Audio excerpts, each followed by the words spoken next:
এই বাঁহ বেতৰ শিল্পৰ লগত কেতিয়াৰ পৰা জড়িত হৈ আছে আপুনি? মই জড়িত হোৱা বেছি দিন হোৱা নাই। মই মানে প্ৰথমতে কিবা কিবি কৰাটো মোৰ বহুতেই দিন হ'ল। এই বস্তু বাহানি বনোৱা মানে আজি 2 বছৰমান হৈছে মানে বনাই আছোঁ।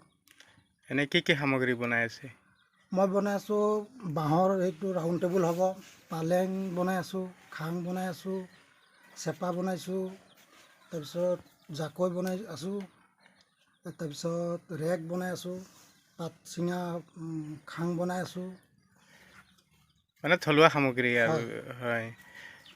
এই ক্ষেত্ৰত কিবা আগতে প্ৰশিক্ষণ গ্ৰহণ কৰিছিলে নেকি বাঁহ বেতৰ শিল্পৰ? মইতো তেনেকুৱা কৰা নাই। তেনেকুৱা প্ৰশিক্ষণ লোৱা হোৱা নাছিলে? নাই মই মানে নিজে হেৰি কৰিয়ে বনাই আছোঁ। এই কামটো আপুনি কেনেধৰণৰ আৰম্ভণি কৰিছিলে? মানে প্ৰথম পৰ্যায়ত আপোনাৰ আৰম্ভণি কেনেধৰণৰ আছিলে? মই মানে প্ৰথম পৰ্যায়ত মই মানে চিন্তা কৰি কিছু বস্তু বনালোঁ। তাৰপিছত বোলো এনেকুৱা এটা বস্তু বনালে কেনেকুৱা হ'ব। প্ৰথম এটা চৌকী বনালোঁ। চৌকীটো বহুত ওখ লম্বা বহুত হেৰি হৈ গ'ল। তাৰপিছত চালোঁ যে ইয়াৰ অংকটো এনেকুৱা আহিব। তাৰপিছত এনেকুৱা জোখ নাপ কৰি আনোতে মানে এতিয়া অকণ জোখ নাপত আনিব পৰা হৈছে আৰু। তো মই মানে ক'ৰবাত টেইলিং চেলিং মাৰিবলৈ যোৱা নাই আৰু মানে দেখাও নাই। মই নিজে ভাবি চিন্তিয়ে মানে কামকেইটা মই কৰি আছোঁ। চৰকাৰৰ পৰা কিবা অনুদান লাভ কৰিছিলে নেকি? নাই কৰোৱা। নাই কৰা, নাই। সম্পূৰ্ণ নিজস্বভাৱেৰে? হয়। এতিয়া আপোনাৰ আৰু পৰিকল্পনা কি থাকিব আপোনাৰ?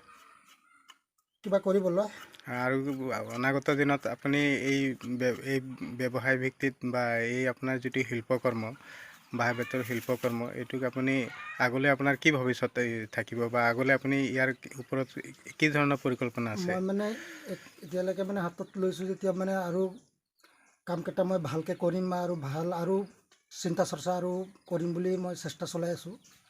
যদি ইয়াৰ থাকি আৰু মই বেলেগ বস্তু আৰু বনাব পাৰি নেকি, সেইটো ভগৱানক প্ৰাৰ্থনা কৰি মই মানে চলি আছোঁ। আৰু এনেকুৱা ধৰণতে মই কামকেইটা মানে কৰি গৈ আছোঁ।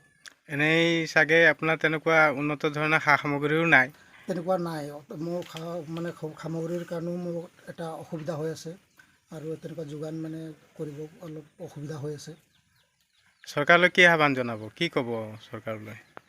চৰকাৰে যদি মোক এইবিলাকৰ কামৰ কাৰণে যদি কিবা এটা মানে সহায় কৰি দিলেতো ভালেই আছিলে। মোৰ মানে এই কিছু মানে হাল হাতিয়াৰৰ কাৰণে মানে